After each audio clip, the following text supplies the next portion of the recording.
Hey guys, welcome to You Don't Know Jack, the podcast where we push limits, break boundaries, and dive deep into the engineering excellence that makes Roush a leader in performance and innovation. I'm Josh, your co-host from Roush Performance Marketing, and today we're tackling a conversation that might just change the way you think about the future mobility. For decades, Roush has been a powerhouse in high-performance engineering, dominating on the track and in the aftermarket world. But did you know that the same experience driving our race-winning machines is also leading the clean mobility revolution? That's right. Today, we're exploring how performance and sustainability aren't just coexisting, but actually working together to redefine the future of transportation. And to break it all down, I'm joined by my co-host, a guy who knows a thing about pushing the limits of engineering and racing, Jack Roush Jr. I'm really excited for this episode. It's a story that we haven't told enough. I'm going to spoil the surprise. We have some guests from Roush CleanTech, the sister division to Roush Performance, and its focus is on alternative fuel technology. Joining us are Todd, the VP of Sales and Marketing, and Chelsea, who is leading the charge in telling the CleanTech story. So buckle up, because today we're answering the big question: what happens when motorsports engineering meets clean mobility? Let's get into it. Yeah, Jack, you said it best. So Roush is really built on innovation, right? So whether it's winning on the track or leading clean energy advancements, we're all about engineering solutions that push those limits. So let's start by introducing our guests. So Todd, tell us a little bit about Roush CleanTech and your role. Thanks, Josh. Thanks, Jack. Great to be here today. Been at Roush for almost 17 years now. It's hard to believe that we've been chasing this clean energy dream for that long, but 17 years of setting up CleanTech. Obviously, we're going to talk a lot about propane today, but we believe in all the different energy solutions to wean us off of foreign sources of energy, and we're going to focus on propane today. We've got a great story to tell. Awesome. Yeah, and Chelsea, you're the marketing powerhouse behind that message. So what's your role in CleanTech success? Hi, thanks for having us today. Yes, I'm Chelsea Uphouse. I'm the Director of Marketing for Roush CleanTech. I've been doing this for almost 14 years now, which alongside Todd, we've been trying to educate school districts and fleets about why propane makes sense as an auto gas and as a fuel for their vehicles. Yeah, awesome. Yep. Yeah, you guys do some awesome stuff. So let's get into it. So Todd, I guess let's give the people some background, right? Let's go back to the beginning. How did Roush CleanTech get started, and how does it fit within the Roush enterprise as a total? Yeah, actually, we got to wind the clock back to 2006. The Propane Education and Research Council approached Roush and said, we've got a lot of spare propane here in this country that we produce, and we want to partner with a great engineering company to see if an F-150 can run on propane. And so their thought was, they see Ford selling hundreds of thousands of those a year, and if we put propane there, that'll take all the supply and solve all the problems. So started as an engineering exercise, and then we actually incubated underneath Roush Performance for a couple of years to see if there was actually a business model there that made sense. So gave us an opportunity to kind of develop the technology, which obviously Roush is known for, and then put all the underpinnings there that could actually help us commercialize the product, which we've had a lot of success over the last dozen years doing that. Yeah, that's really cool. So like you said, Roush CleanTech was really born out of the ecosystem of, Roush as an enterprise and taking decades of that powertrain engineering knowledge and applying it to commercial transportation. So that's really cool. Yeah, I think, to be honest with you, Roush really wasn't in that commercial vehicle space at that point. Obviously, Roush is well known for what we were doing in motorsports, which you guys do at Roush Performance with hot rod Mustangs and now F-150s and Super Duties. So taking that capability and bringing it in to solve a problem for fleets. Obviously, we learned as a part of this progression, fleets had a problem. They want to reduce costs and reduce emissions. And so that's kind of helped born what we've done here at CleanTech. And now I think, Chelsea, we've got about 3,000 unique customers that depend on us every day for bringing new solutions to them. It's also a really good option to help reduce emissions, since on the performance side, you guys aren't always focused on reducing emissions. You're focused on going as fast as possible, hopefully, and having fun doing it. So this is a really good offshoot on the Roush brand to help focus on the environment. Yeah, funny story about that, Jack. Your dad, I'll never forget him say, he's like, at some point I got to make up for my carbon footprint on racing and performance, and this is my way of doing it at CleanTech. So cool to see how it all comes full circle into the Roush brand. Oh, absolutely.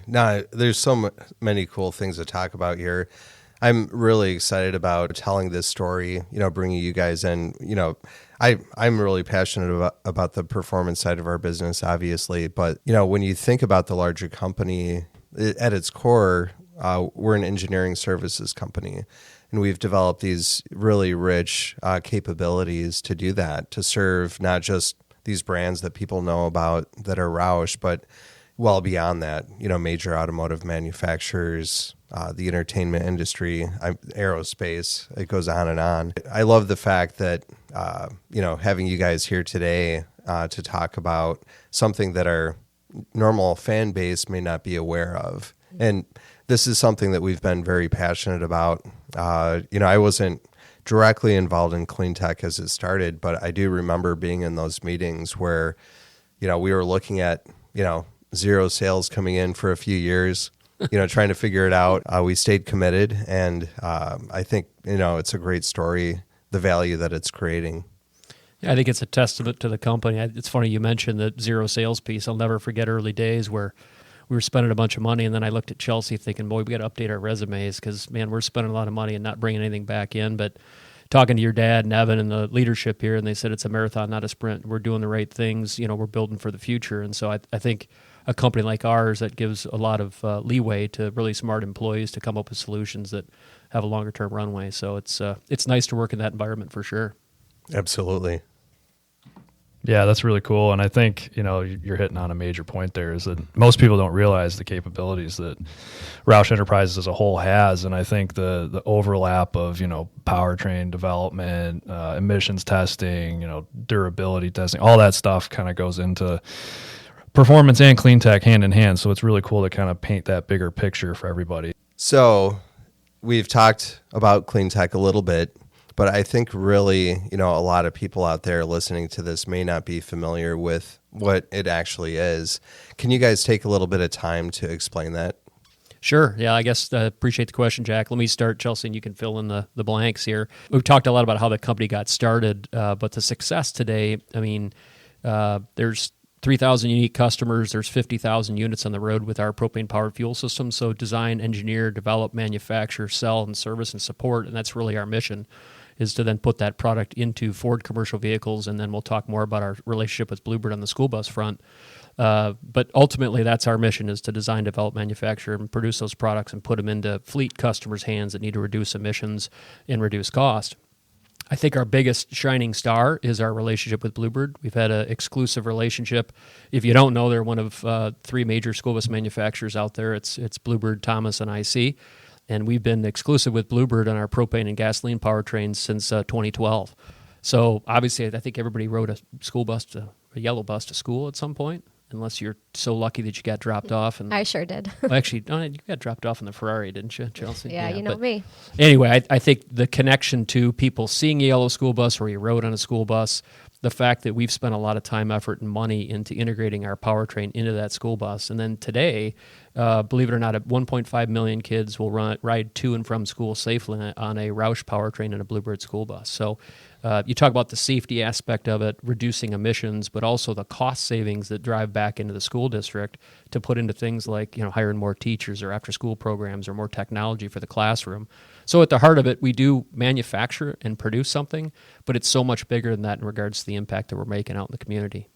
We like to talk about the school bus as the most just because it's a big yellow bus. They're most visible. Most people have ridden on them, like Todd mentioned. And a lot of people, especially the listeners to this, somebody may know a superintendent. You may know somebody on your school board. Why aren't you starting to talk to them about potentially looking at propane for their buses for your children to ride on? I definitely want my kids to be riding on a propane bus. It's cleaner. It's going to be quieter so the drivers can actually hear what's going on for them. And you're not only going to save some taxpayer dollars as well. Todd, racing has really been a test bed for innovation on the performance side. We take a lot of pride in, talking about how highly engineered some of our parts and vehicles are, just through that, test bed of racing. And so my question is, this might be a little bit of a thinker, but what lessons from motorsports do you see impacting clean mobility? No, that's a great question. I mean, the fact you're asking me a thinking question might be tough for a guy like me, but I think when you think about motorsports, when they drop the flag, you got to be ready. And there's really no difference in what we do. When you think about, let's talk about school buses again. Kids have to get picked up. They have to get to school on time, right? So if your stuff is not working, technology is not there, you can't find ways to support it, then ultimately something fails and you don't win the race. And the race in our case is getting kids to and from school safely on a daily basis. So there's a lot of connectivity there. Obviously, we're gearheads. A lot of our customers are gearheads. And so we got a lot of questions early on about performance, right? Does propane perform? Is it safe? And so we've got some great examples of, matter of fact, Jack, your sister is running a propane-powered dragster, and she's won a bunch of championships in MRA, a variant of our fuel system that's in a bus. So we can have some fun and talk about performance from a financial perspective and emissions perspective, but at the end of the day, we also like to go fast and keep people safe. And Jack, you spent your career and essentially your whole life testing race cars and enjoying the track. And so, what advancements from Roush Performance do you see influencing clean mobility? That's a great question. I don't think it's going to be completely predictable. As technology develops, you're going to find out things that you didn't expect. Emissions is huge, a huge part of that, as well as aerodynamics. Basically, one of the great things about racing is that you optimize absolutely everything that you can. You're constantly searching for new advantages. I think part of that mindset is really, I'm sure you guys would agree, but I think that has helped our overall engineering capabilities and, what you guys have done as well. Like you said, it's going to be a major issue if a fleet is down, and if kids can't get to school, without those engineering capabilities, things will fail. And we see that in performance as well. It almost is kind of a sensitive point for me when people say the Roush Performance is a tuning company. I hate that term because we invest so much more money than a tuner. And, the same thing is true for CleanTech as well. Yep, that's a good point. And, people usually assume that clean mobility sacrifices performance, but in reality, we're all about optimizing it in every way, right? In new ways and old ways and everything like that. So the technology and testing that we put into all this stuff is, across the board universally, we're super proud of. So it's a really good point. Todd, let's look a little bit into the future. So when you think about clean mobility, where do you see this market heading, and how is Roush CleanTech positioned itself for the future? Yeah, I think, Jack, you touched on it. I think it's unpredictable. I think current regime that's in D.C. is kind of changing what was there before. Ultimately, though, emissions have to get cleaned up. Whether you are a big believer in global warming or not, the reality is to leave the planet a better place than we found it. We've kind of do things better and more efficiently. Obviously, our position on propane is that, there's a lot of it in this country, and let's use that while the other technologies kind of mature and make sense from a commercial standpoint. So I think longer term, you're going to see hybridization of a lot of the stuff we're doing in medium-duty truck and school bus. I think you're going to have to go there to meet future standards. Whether those standards are 2030, 2032, 2040, I think that's going to change. But I think that's going to really leverage, again, the capability of Roush. There's a lot of stuff we've done for other customers around making powertrains more efficient, hybridization of powertrains, so then commercializing that in the CleanTech products we have for our customers is going to be front and center here the next 5 to 10 years.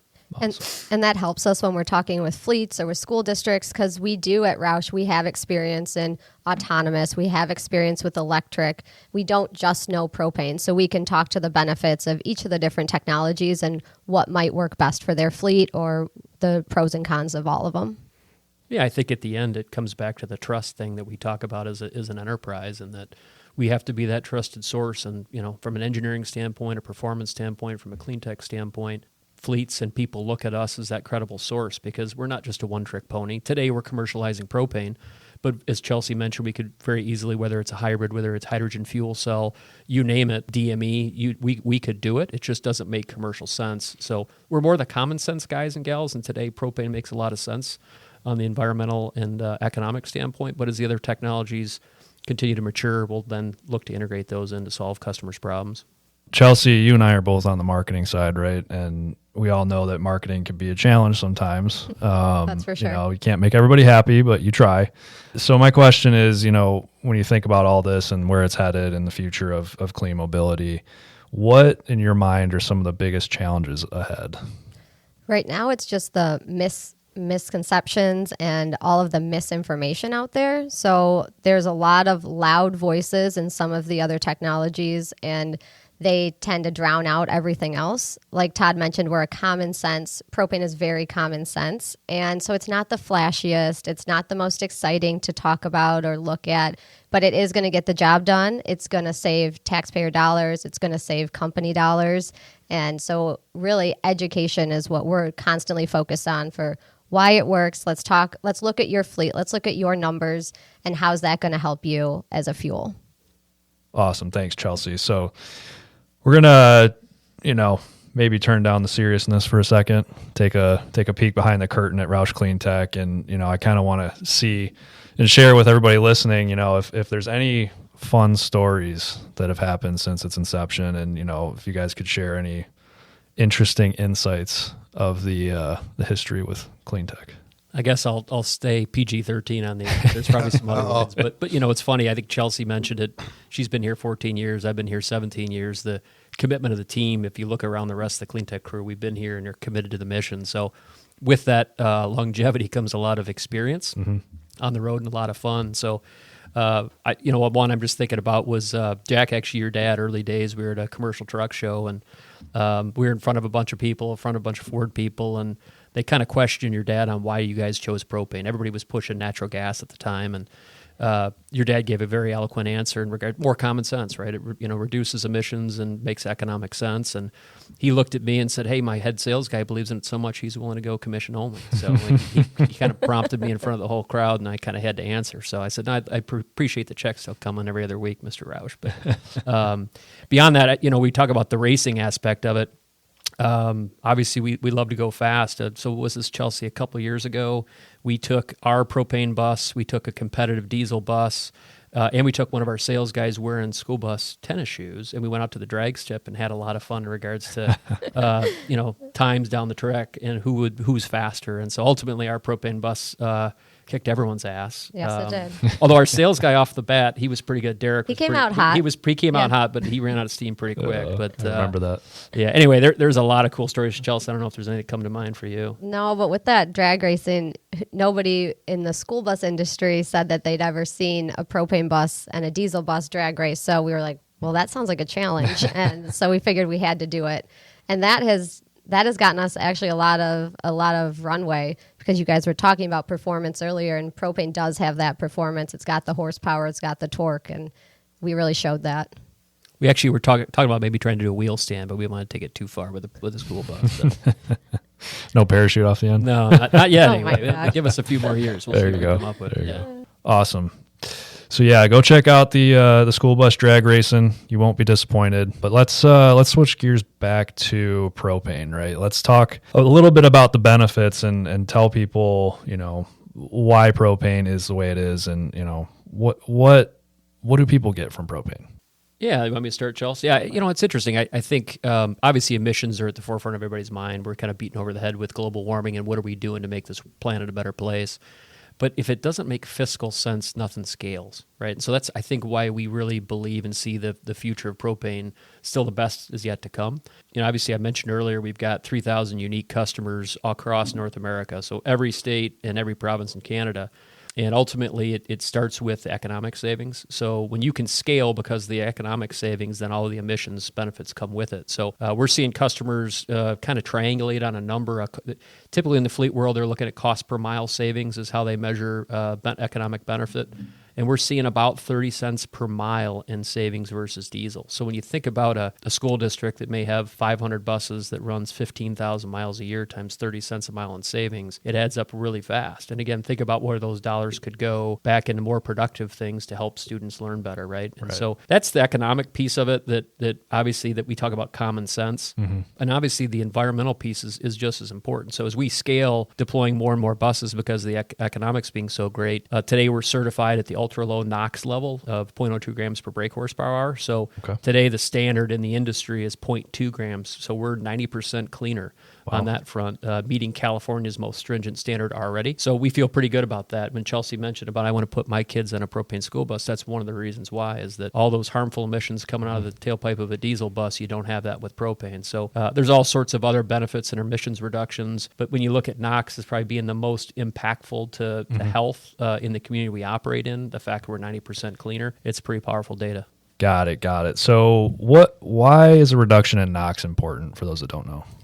Well, NOx is the harmful emission that causes asthma in students. So that's the one that directly affects the health of our kids and of our communities. So that's why we're measuring it and why the standards are all looking at it very closely. Okay, awesome. One question that comes to mind that we may want to talk about is also that of refueling times. When you look at a fleet and other options for alternative energy, cleaner energy, I think propane has an advantage, right? Yeah, that's a great one, Jack. I'm glad you mentioned it. There's actually a funny story back to your dad, too, early days of CleanTech, I can tell that. But ultimately, the infrastructure piece is really important. We've got 3,000 plus public filling stations that are out there today. Most of our fleet customers have private infrastructure. Because propane operates at such low pressure, there are a ton of propane companies that are willing to put infrastructure in for little to no cost. Here at Roush, we've got our own infrastructure. I think the total out-of-pocket cost was about $3,000 to run electric and put crash bollards in. So it's not like natural gas, which great energy source, but really expensive to put in.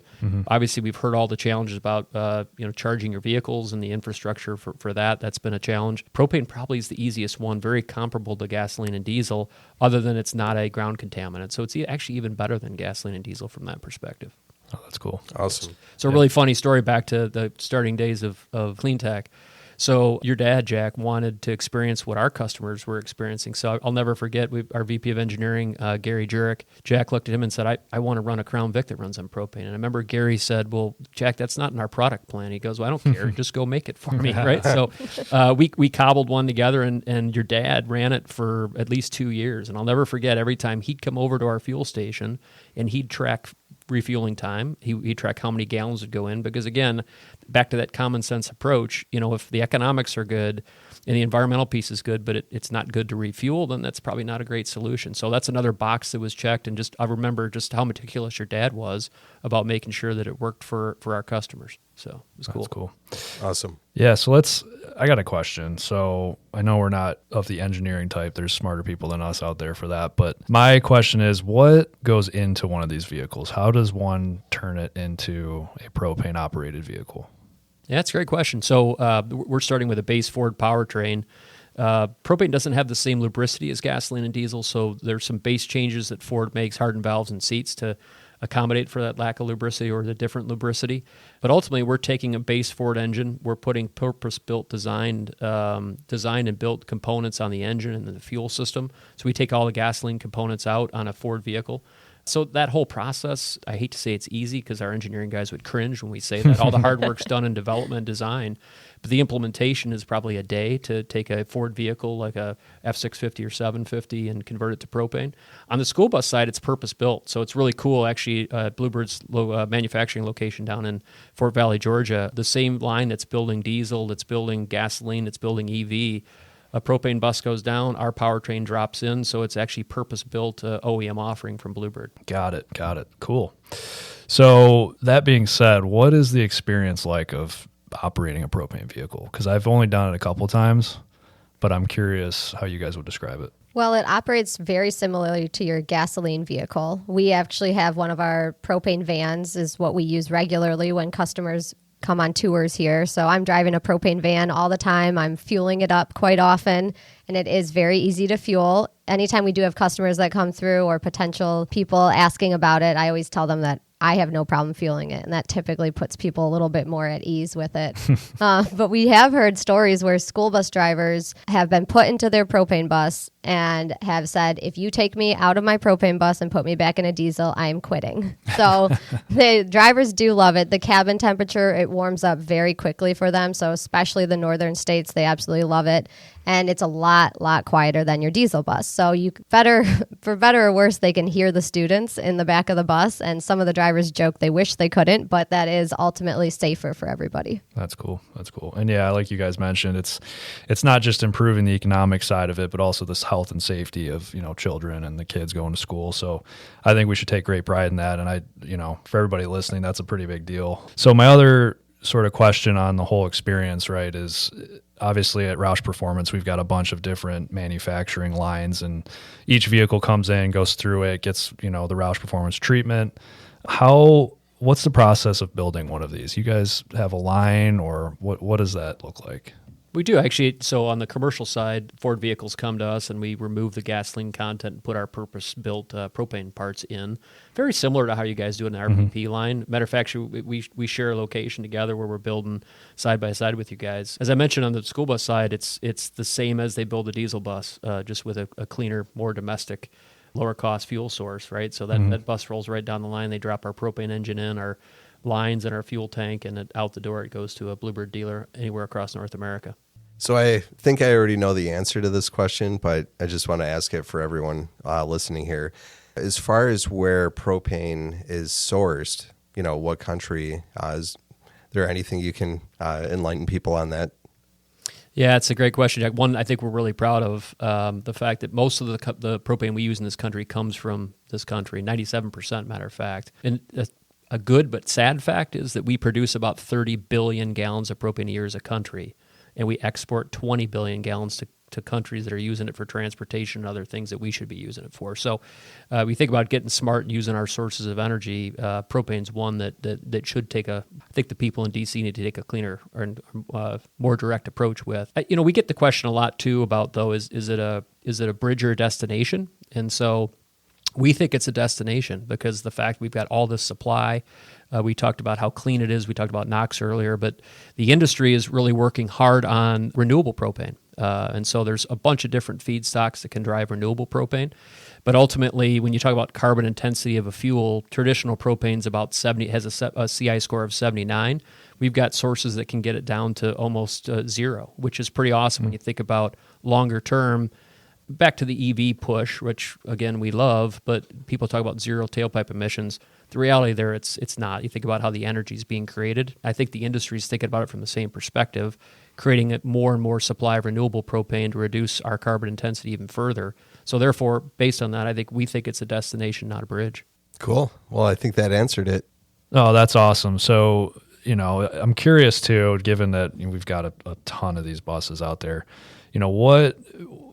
what does the data capture look like on that? Like, are we capturing anything there that we can study and learn to improve our systems? And, what does that look like? Yeah, it's a great question. I mean, I think we got a ton of analytics. Sometimes it's paralysis by analysis at our place. But, I think earlier in the conversation we talked about 50,000 units on the road. 23,000 of those are propane school buses with Bluebird. There's 1,000 districts out of 14,000 that are running propane. There's 1.5 million kids a day that run to and from school safely on one of our school buses with Bluebird. But ultimately, then that all accumulates into 3 billion miles worth of data. So I think we talked earlier in the conversation about being a trusted partner, and I think that screams the fact that we've got the data, we've got the experience, and that also dovetails into the fact that we're on generation 5 of our technology. So all those miles, all those customer inputs into, can you improve this? Can you do this better? Can you take weight out here? Can you give me a bigger tank to give me more range? All those things factor into how we engineer and make the product even better. So I think when you combine that with what we just talked about, the fact that we've got a ton of domestic supply and that we've got a renewable source of propane that's growing, we believe it's a destination and not a bridge. Oh, that's cool. I mean, constant improvement at Roush as a whole is always a major focus, right? We're always trying to make our products better. And, I think that shines through on all the products businesses and even on the services side too. So awesome. So when we talk about, getting companies from diesel to propane or from whatever to propane, what does that onboarding process look like? Yeah, it's a good one. I mean, obviously, that you got to have the technology in the vehicle itself, which we've talked a lot about. Infrastructure, we referenced a little bit about our experience at Roush, but there's about 3,000 propane companies out there. And our experience with all our different customers is those propane companies are more than willing to come in and do the scouting and put the infrastructure in for little to no cost to get that fleet running on propane. One of the many reasons we love propane is because of the scalability. So a lot of districts don't have hundreds of buses, so they might start with 2 or 3 or 4, and again, we could put propane infrastructure in to support that, and then it can grow to support as they add more vehicles. So I think the scalability of it, the affordability of it just makes a lot of sense because it's low pressure, because the fact we've got propane everywhere just makes it so easy.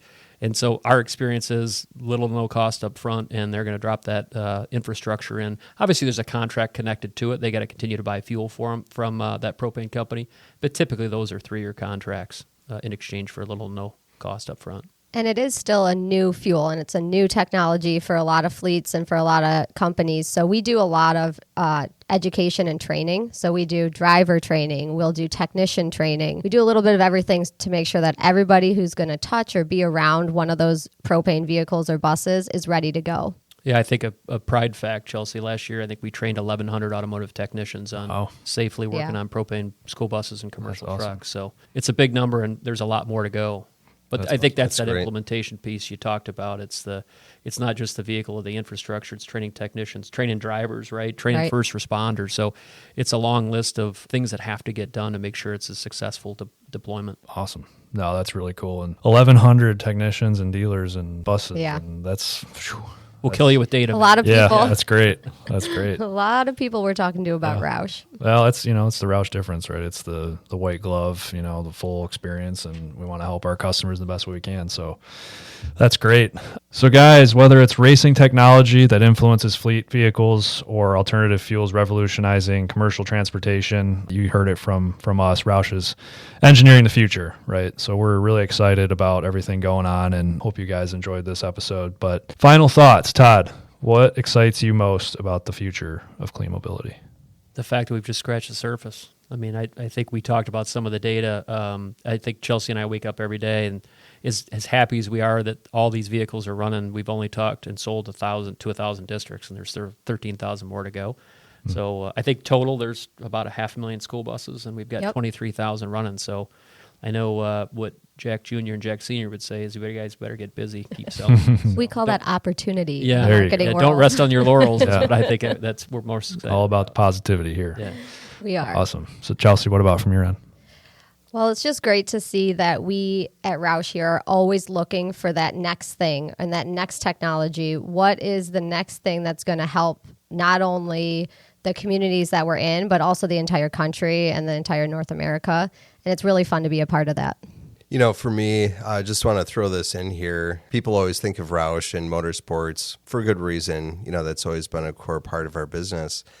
And, I've loved the idea of bringing you guys into one of these podcasts because I don't think people, naturally fit those two things together, alternative energy and racing. Not always. But, a great story here, which is very true, is that, it really does mesh very well. And we're constantly pushing the limits and trying to solve big problems. Mm-hmm. And, that is kind of what Roush is, right? Yeah, I think solving those big problems, but at the end, we are so committed to doing the right thing for the customer, and I think that's what separates us from all other folks that are trying to do what we're doing. Yep. Absolutely. True that. Awesome. Well, we appreciate it, and thank you for listening. If you love this conversation, make sure to subscribe to the You Don't Know Jack podcast, follow Roush Performance and Roush CleanTech on social media, and visit our websites to learn more. We're constantly shaping the future of performance and clean mobility, so make sure you stay tuned, and until next time, keep driving forward. Thanks.